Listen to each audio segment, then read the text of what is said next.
Olá, boa noite para você. Na edição de hoje, o AI em Patos de Minas será fechada neste feriado. Homem bate em mãe, irmã e amigo e é preso por lesão corporal. Na edição de hoje, você vai ver também.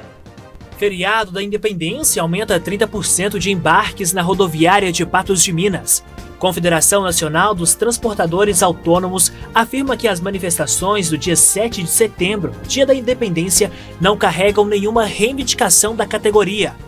Polícia Rodoviária Militar e Rodoviária Federal desencadeiam a Operação Independência 2021. Homem embriagado bate carro no bairro Jardim Aquários.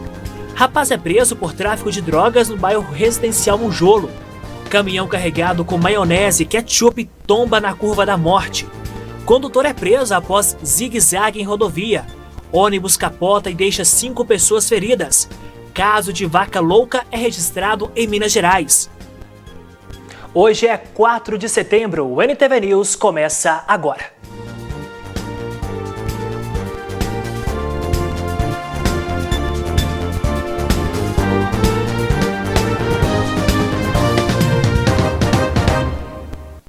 Um caminhão que trafegava com destino à Serra Talhada, no Pernambuco, quando chegou na BR-365, no trecho conhecido como Curva da Morte, tombou na pista. O local precisou ser interditado.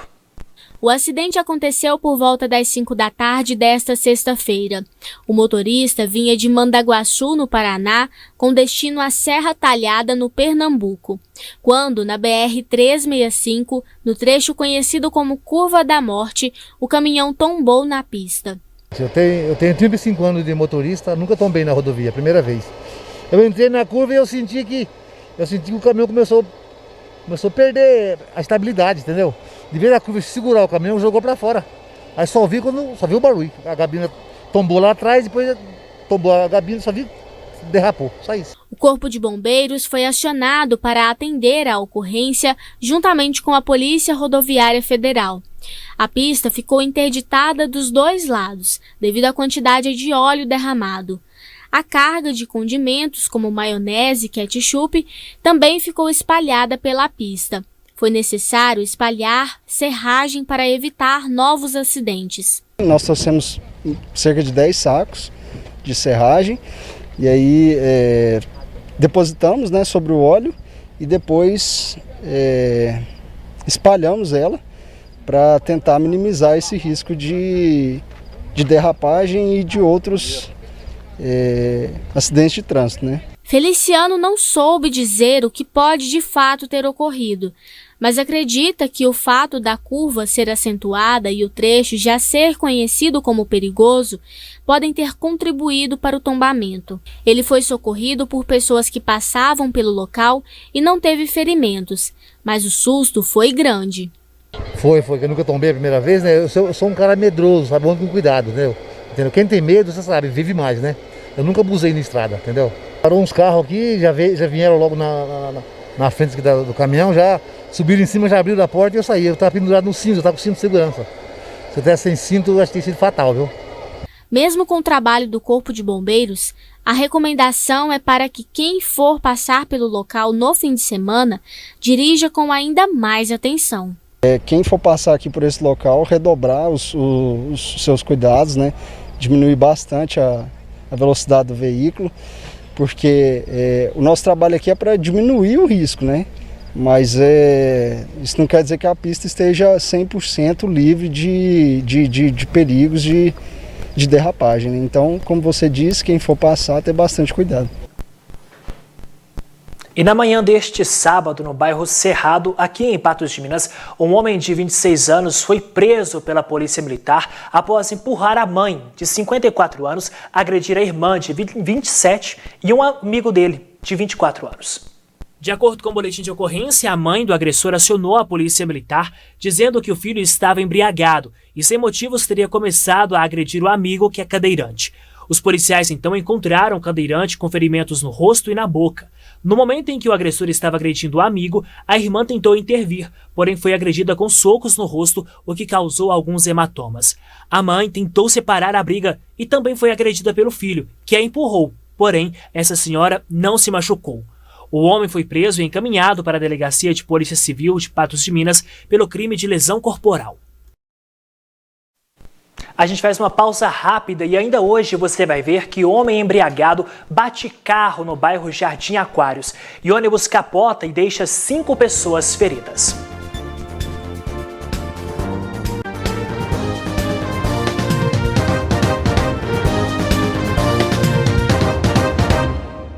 Um motorista foi preso por direção perigosa. Ele fazia zigue-zague na rodovia. O fato aconteceu na MG 188 em Coromandel. Em patrulhamento preventivo pela rodovia, a equipe policial viu o veículo-alvo da denúncia trafegando em sentido cidade de Paracatu para Coromandel. Foi feita a abordagem. Durante a fiscalização, os policiais perceberam que o motorista de 42 anos apresentava sintomas de embriaguez. Ao ser submetido ao teste de etilômetro, foi aferido 1,15 ml de álcool, configurando então o crime de trânsito de dirigir veículo automotor sob efeito de álcool.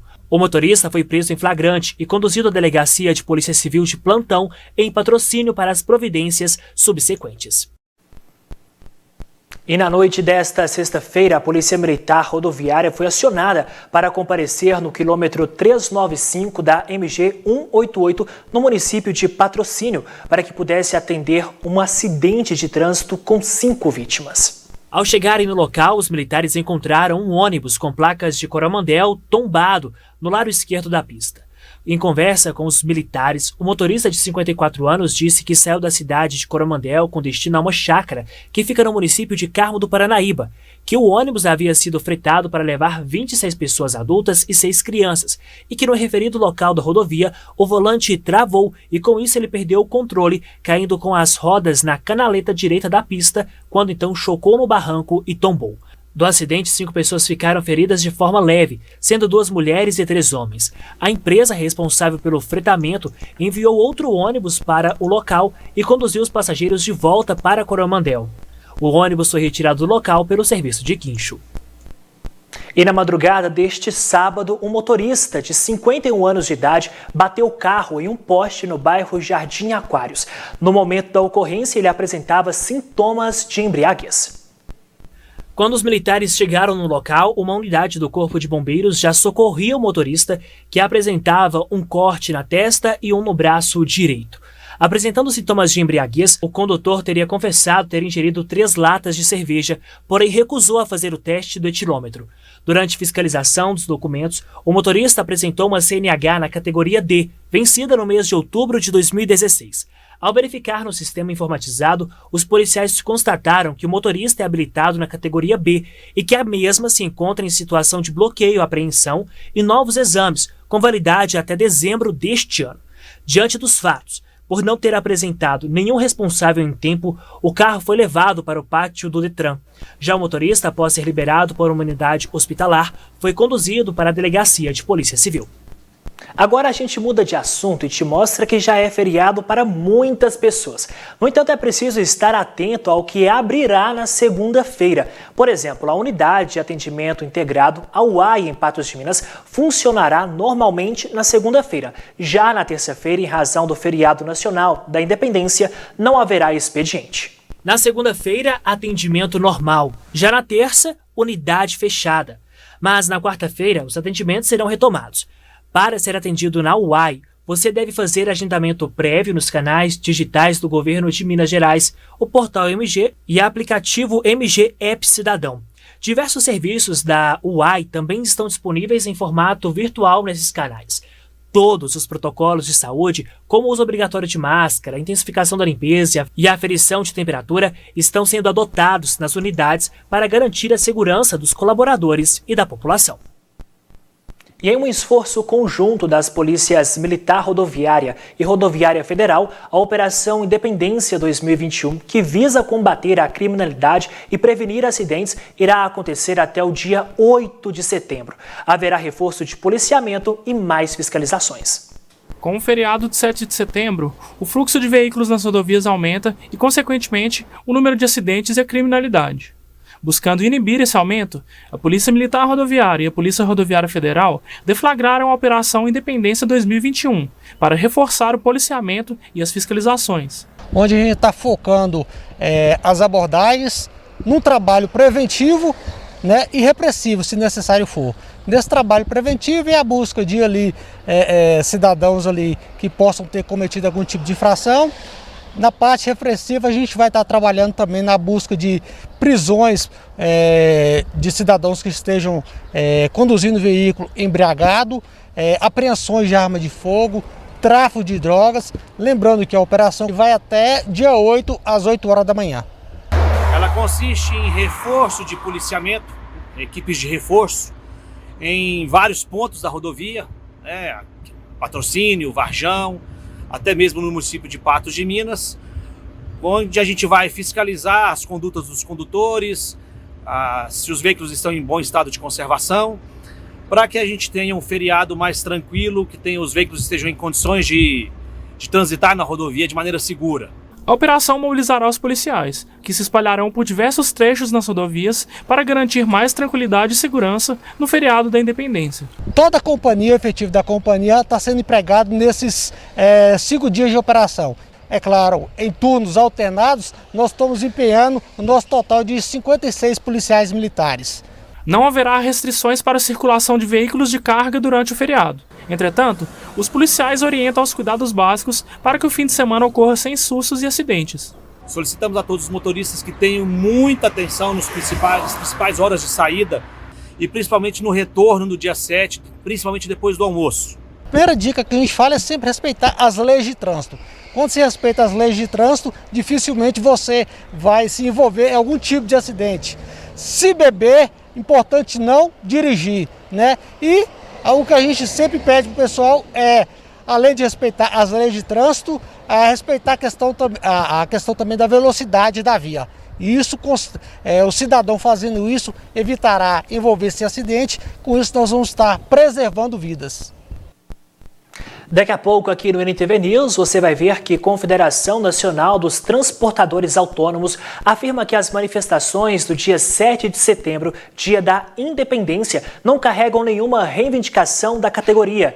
E feriado da Independência aumenta a movimentação na rodoviária de Patos de Minas.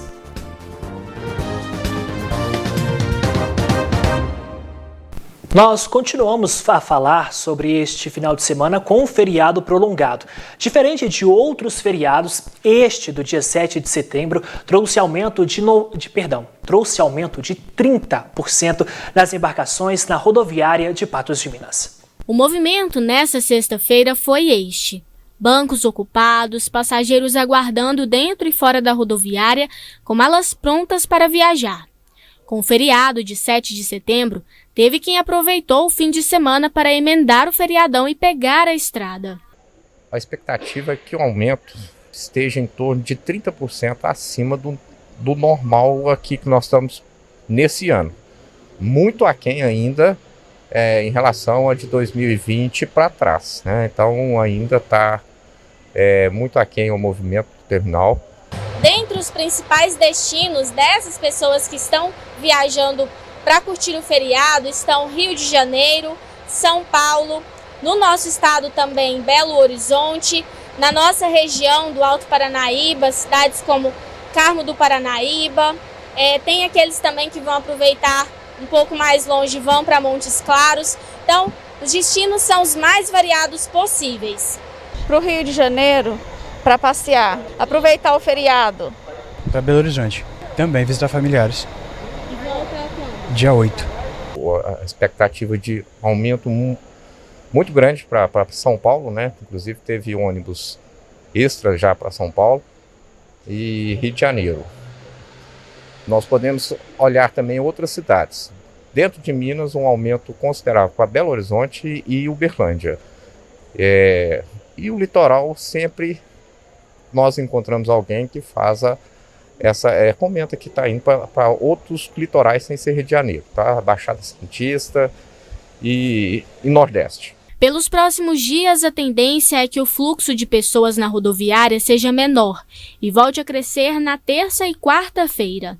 E para esses que vão curtir o feriado, seja saindo de Patos de Minas ou chegando a Patos de Minas, vale lembrar também para não deixar para comprar a sua passagem de última hora e lembrar que ainda estamos em uma pandemia. Nós temos aí o Rio de Janeiro, por exemplo, como epicentro da variante Delta. Existe a preocupação também no nosso estado com essa variante, então todo cuidado ainda é necessário. Com o retorno de muitos na quarta-feira de manhãzinha ou terça-feira à noite começam o retorno para Patos de Minas. E deixo aqui uma sugestão para quem não conseguiu ou não comprou a passagem ainda de retorno, que não deixe para a última hora. Compre de imediato. Viajar, a gente sabe que é muito bom, mas nesse momento ainda mais é preciso seguir todas as normas de prevenção à Covid-19. Agora a gente te mostra que a Confederação Nacional dos Transportadores Autônomos divulgou uma nota em que afirma que as manifestações do dia 7 de setembro, a Independência, não carregam nenhuma reivindicação da categoria. Estão previstas manifestações a favor do presidente Jair Bolsonaro, sem partido, no feriado da Independência, no dia 7 de setembro. Grupos contrários ao chefe do executivo também devem ir às ruas. Em nota, a Confederação disse, abre aspas, em relação às manifestações anunciadas para acontecer no dia 7 de setembro, a CNTA compreende que se trata de um dia de atos pelo país organizados pela população, convocados e divulgados nas redes sociais e em grupos de aplicativos de mensagens e que não carregam em seu escopo nenhuma reivindicação específica relacionada à atividade profissional do caminhoneiro autônomo. Desse modo, eventual participação de um caminhoneiro na manifestação do dia 7 de setembro representará a vontade individual desse cidadão brasileiro que decide por si próprio exercer seu direito de livre manifestação de liberdade de expressão. Fecha aspas. A Confederação avalia ainda que o caminhoneiro autônomo, antes de tudo, é um cidadão brasileiro e, consequentemente, sujeito de direitos e obrigações. Na sequência, alerta sobre o respeito à ordem pública, às instituições, às leis e à sociedade como um todo. E nesta semana, a pesquisa Poder Data mostrou as intenções de voto em simulações de primeiro e segundo turnos para as eleições Vou começar novamente para você. Para as eleições presidenciais. Os dados apontam que Jair Bolsonaro não venceria nenhum de seus principais adversários políticos diretamente em um eventual segundo turno. De acordo com a pesquisa Poder Data, em primeiro turno, Lula receberia 37% dos votos, Bolsonaro 28%, Ciro Gomes 8%, Luiz Henrique Mandetta 5%, João Dória 4%, seguido também com 4% de Rodrigo Pacheco. José Luiz da Atena receberia 3% dos votos. Brancos e nulos, de acordo com a pesquisa, 8%. Não sabem, 3%. Em possível segundo turno com Jair Messias Bolsonaro, Lula receberia 55%, enquanto Bolsonaro 30%. João Dória, 39%, vencendo Jair Bolsonaro, que receberia 32% dos votos. Um segundo turno entre Lula e João Dória, Lula ganharia com 50% dos votos, enquanto João Dória receberia 18%. Um segundo turno entre Ciro Gomes e Jair Bolsonaro, Bolsonaro perderia com 37% dos votos, enquanto Ciro Gomes receberia 41%. Um segundo turno entre José Luiz da Atena e Jair Bolsonaro, a diferença da pesquisa é de 1%. Da Atena receberia 33%, já Bolsonaro 32%. Um segundo turno entre Lula e da Atena, Lula venceria com 54%, enquanto da Atena 17%. A pesquisa também mediu a aprovação ao governo de Jair Bolsonaro. Para 63%, a gestão é ruim ou péssima, pequena variação dentro da margem de erro. Já o índice de quem considera como ótima ou boa baixou de 31% para 27%, o menor índice registrado pelo Poder Datafolha. 10% não responderam. E ministros do Tribunal Superior Eleitoral discutem uma estratégia jurídica que pode deixar Jair Bolsonaro inelegível para a eleição de 2022. De acordo com os magistrados, dependendo do que acontecer e o tom adotado pelo presidente nos discursos da próxima terça-feira, dia 7, a Justiça Eleitoral pode negar a candidatura dele no próximo ano se for configurado algum tipo de crime. Segundo informações do jornal O estado de São Paulo, um ministro do TSE argumenta em caráter reservado que nunca houve um ataque tão perigoso ao sistema eleitoral como agora e que, por isso, é preciso agir. Os principais alvos de Bolsonaro são os ministros do STF, Alexandre de Moraes e Luiz Roberto Barroso, atual presidente do TSE, autores também de decisões recentes que desagradaram ao Palácio do Planalto, como a prisão de bolsonaristas. Em resposta às ameaças de Bolsonaro, o presidente do STF, Luiz Fux, fez um duro discurso ao afirmar que a corte não vai tolerar ataques à democracia em atos em referência no dia 7 de setembro. Abre aspas. No ambiente democrático, manifestações públicas são pacíficas, por sua vez, a liberdade de expressão não comporta violências e ameaças, fecha aspas, disse o magistrado no discurso. Daqui a pouco você vai ver que caso de vaca louca é registrado em Minas Gerais e família aguarda escritura de casa há anos.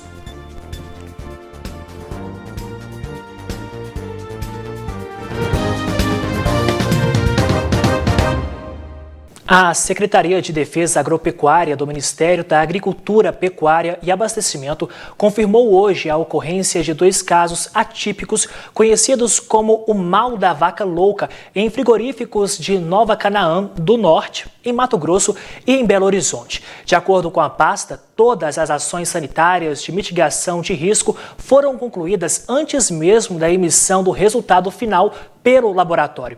Abre aspas. Portanto, não há risco para a saúde humana e animal, fecha aspas, destacou em nota. Os 2 casos atípicos, um em cada estabelecimento, foram detectados durante a inspeção realizada antes do abate dos animais. A secretaria afirma que, abre aspas, trata-se de vacas de descarte que apresentavam idade avançada e que estavam deitadas nos currais, fecha aspas. Agora a gente vai te mostrar a história de uma idosa. Há anos ela espera ter em mãos a escritura da sua casa. No entanto, promessas e mais promessas foram feitas e essa escritura ainda não foi entregue.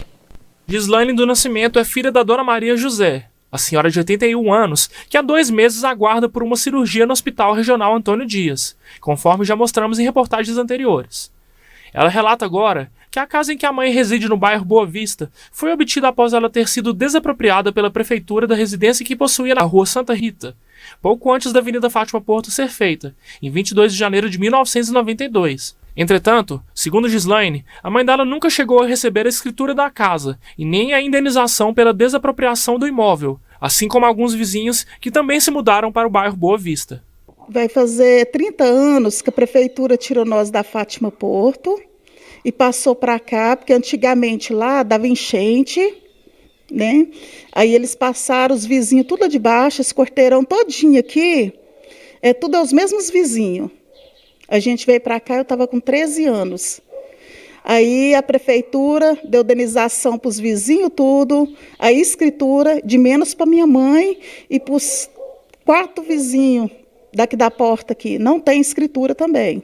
Ela cobra uma solução da prefeitura para a obtenção da escritura, um sonho antigo de Dona Maria José. E antigamente eles fizeram essa casa no meio do mato, que não existia rua, era tudo mato.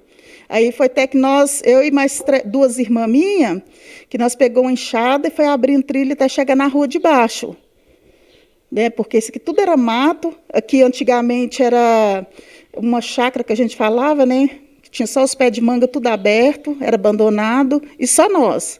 Depois que eles foram fazendo as outras casas. Né? E os vizinhos tudo recebeu indenização, recebeu escritura, e minha mãe não. Aí é onde que a gente fica perguntando, por que a minha mãe não recebeu? Foi a primeira moradora, com 12 filhos, a que mais precisava, e eles não deram a escritura até hoje, está enrolando. Gislaine alega que o loteamento em que a mãe e os outros moradores da rua Santa Rita se mudaram sequer pertencia à prefeitura e que a única solução agora é reivindicar a casa por meio de uso capião. Aí eles passaram a escritura atrás daquele posto de saúde da Avenida Brasil. Eu fui lá, procurei o Cabo Elias, ele falou que a escritura está pronta, prometeu que quinta-feira ia lá no hospital levar para minha mãe, quinta passada. E ele não levou, não ligou e está enrolando até hoje. E minha mãe até hoje vai fazer 2 meses que está internada e o sonho dela é pegar essa escritura. Ele ainda falou conosco, o sonho dela é pegar a escritura antes de morrer. Porque ela lutou para ter isso aqui. Agora eles colocaram como uso campeão. E lá embaixo não tem uso campeão. É a casa dela mesmo. Né, a gente lutou para ter isso. Igual a gente morava na roça, né, ela lutou, trabalhava serviço braçal igual o homem, mas meu pai... E comprou aqui por causa do problema de saúde dele. E agora está nessa situação, sem escritura, 2 meses no hospital e sem escritura, sem nada. E a gente está lutando para isso, para a gente conseguir a escritura, pelo menos dar esse sonho para ela. Isso aí é um sonho que ela tem, de ter a escritura dela. Será que este problema será resolvido? Procurado à Prefeitura de Patos de Minas, ela não respondeu aos questionamentos referentes a esta matéria. E olha só, foi aprovado em segundo turno pela Assembleia de Minas Gerais o projeto de lei que regula o transporte fretado no estado. Pela proposta aprovada, o mesmo veículo deve fazer o trajeto de ida e volta com o mesmo grupo de passageiros. Foram 34 votos a favor do projeto de lei e 21 contrários à proposição. Com o resultado em segundo turno, a matéria segue agora para análise do Poder Executivo. O governador do estado, Romeu Zema, tem o prazo de 15 dias úteis para sancionar ou vetar. O texto da lei regulamenta o transporte intermunicipal por meio de fretamento. Entre as regras está a obrigação de um grupo de pessoas participarem da viagem, tanto da ida quanto da volta, chamado de circuito fechado. Há exigência também do envio da lista de passageiros às autoridades com no mínimo 6 horas de antecedência. Entre os artigos, fica proibida a intermediação de passageiros e prestadores de serviço por meio de uma terceira empresa. Na prática, isso pode inviabilizar o funcionamento de plataformas como a Buser, aplicativo que opera em Minas Gerais desde 2018. Tem uma disposição, uma regra nele, que proíbe que qualquer intermediário atue entre a formação dos grupos e a contratação do frete pelo passageiro. E isso é exatamente o trabalho que a agência de viagem faz. Todas as agências de Minas Gerais, quando formam grupos e contratam um ônibus, um avião, estão fazendo contratação de serviço de frete. O PL 1155, de autoria do deputado Alencar da Silveira Júnior, tramita desde 2015 e recebeu várias emendas de lá para cá. O autor da proposta justifica a regulamentação, defendendo a manutenção de empregos. Exemplo para você de Ouro Preto e Belo Horizonte. Nós temos 10 horários por dia e o transporte de fretamento ele não atende 10 horários por dia. Você não pode comparar ou fazer uma disputa de quem tem os seus funcionários com carteira assinada, um grupo grande de funcionários por veículo, ou só aquele que tem um ônibus e coloca um veículo para dirigir, sem uma regulamentação. Desde o início da operação, os aplicativos de fretamento travam batalhas na justiça contra empresas de viação que possuem concessão estadual para operar viagens intermunicipais. A Buser lamentou a aprovação do projeto de lei. O projeto de lei aprovado na Assembleia de Minas destrói o setor do fretamento e turismo do estado e não foi avaliado os impactos que ele pode ter na economia de Minas Gerais. Enquanto os projetos de lei demoram cerca de 300 dias para serem analisados pela Assembleia, esse correu de forma estranha, em menos de 30 dias foi aprovado, sem ouvir a população, sem ouvir as sugestões da audiência pública realizada e sem mesmo realizar o GT, que já tinha sido formado nessa última audiência. Agora, o projeto segue para a sanção do governador Zema. Nós acreditamos que ele terá a mesma coragem que ele teve de abrir o mercado no começo do ano e vetará esse projeto, em favor da liberdade e do cidadão mineiro. Daqui a pouco tem mais informações e você vai ver que termina daqui a pouco também o prazo para pedidos de reaplicação do Exame Nacional de Certificação de Competências de Jovens e Adultos, o ENSEJA. E há quase 2 anos, mais de 800 famílias que residem no bairro Quebec aguardam a conclusão de uma igreja católica.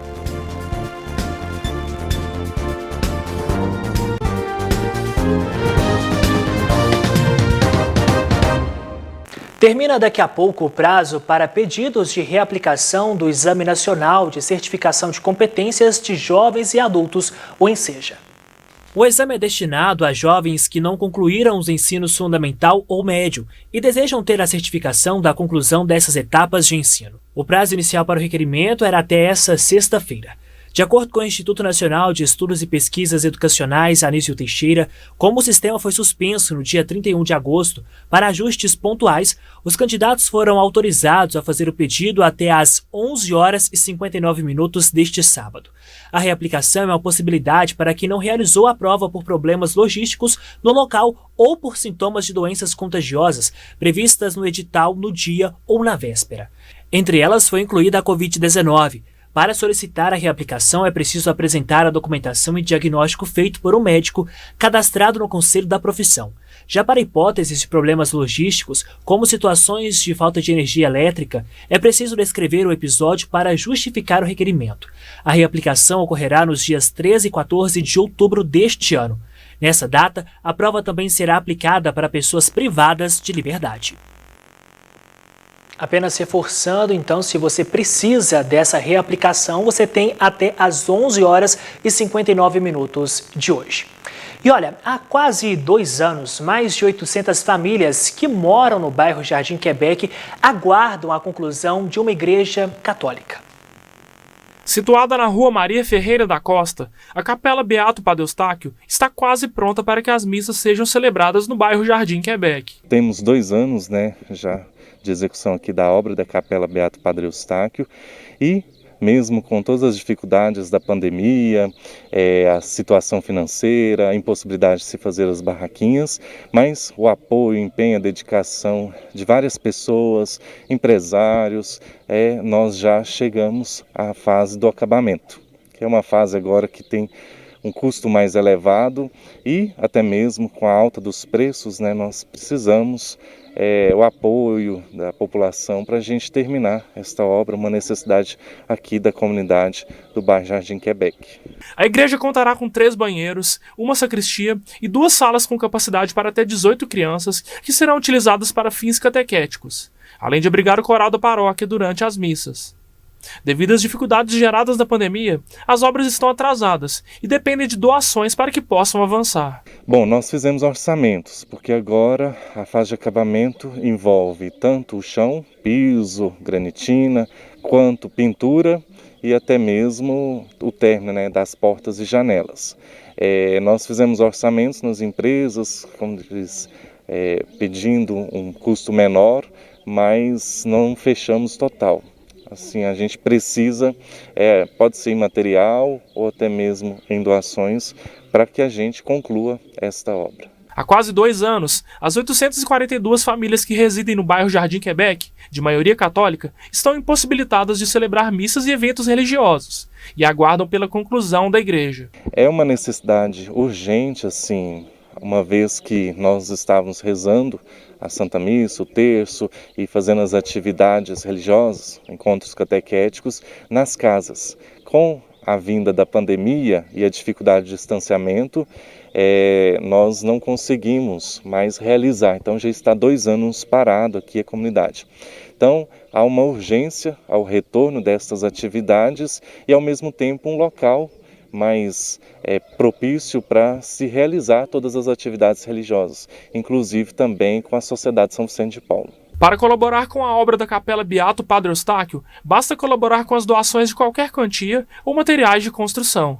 Pode ou mandar pelo Pix da Paróquia São Vicente ou entrar em contato, telefone 3825-5300, que é o escritório paroquial, ou até mesmo ir lá no escritório que fica dentro da Igreja Nossa Senhora de Fátima, na Avenida Deputado Binga, 530, bairro Nossa Senhora de Fátima. Agradecer a todos que empenham, que pela causa reconhecem aí no pouco, no esforço, na ajuda, ao reconhecimento do pouco que Deus nos dá, as graças e bênçãos vindas do céu.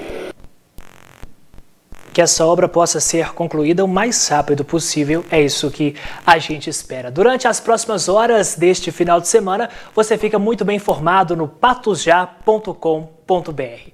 O NTV News especial deste sábado vai ficando por aqui. Obrigado pela sua companhia. Eu e você temos um encontro marcado na segunda-feira, às 7 horas da noite. Boa noite, bom final de semana, se cuide.